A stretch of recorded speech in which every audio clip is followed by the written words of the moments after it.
പിന്നീട് നമുക്ക് അത്യാവശ്യം ആവശ്യക്കാരുടെ എണ്ണം കൂടിയനുസരിച്ച് നമ്മുടെ സമൂഹത്തിലുള്ള എല്ലാവരും കൂടെ ചേർന്നാണ് ഇന്ന് സാമ്പത്തിക ഭദ്രതയൊക്കെ ഉണ്ടാക്കിയെടുക്കുന്നത്. 100-ൽ പരം ആൾക്കാർക്ക് നമുക്ക് ഇതുമായിട്ട് ബന്ധപ്പെട്ട എല്ലാ വർഷവും ഓണക്കിറ്റും പഠനോപകരണങ്ങളും അതിലുപരി ഈ ചികിത്സാ സഹായം പല രീതിയിലും നമ്മളെ സമീപിക്കുന്നവർക്ക് അർഹതപ്പെട്ടവർക്ക് എത്തേണ്ട സ്ഥലങ്ങളിലെല്ലാം നമ്മൾ അവരെ പോയി കണ്ടെത്തി എത്തിച്ചു കൊടുക്കുന്ന സംവിധാനം കൂടിയാണ്. ഇനിയും ഒരുപാട് പേര് ഇതിനകത്ത് വന്നു ചേരാനുള്ള താല്പര്യമായിട്ട് ഇങ്ങനെ നിൽക്കുകയാണ്. അതുപോലെ തന്നെ നമുക്കൊരു ആസ്ഥാന മന്ദിരത്തിൻ്റെ പ്രവർത്തനവുമായിട്ട് ബന്ധപ്പെട്ട് നമുക്ക് മുന്നോട്ട് പോകാനുള്ളൊരു സമീപനം കൂടെ യൂസ് കഴിഞ്ഞാൽ ഓടി വരും. അതിനുവേണ്ടി എല്ലാവരും പ്രാർത്ഥിക്കുക. ഒരുപാട് നല്ലവരായ ജനങ്ങൾ ഇനി വീണ്ടും ഇതിനകത്ത് വന്ന് ചേർന്നുകൊണ്ടിരിക്കുന്നു.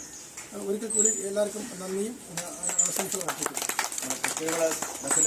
സെക്രട്ടറി MS മണി 2 വാക്ക് സംസാരിക്കുകയാണ്.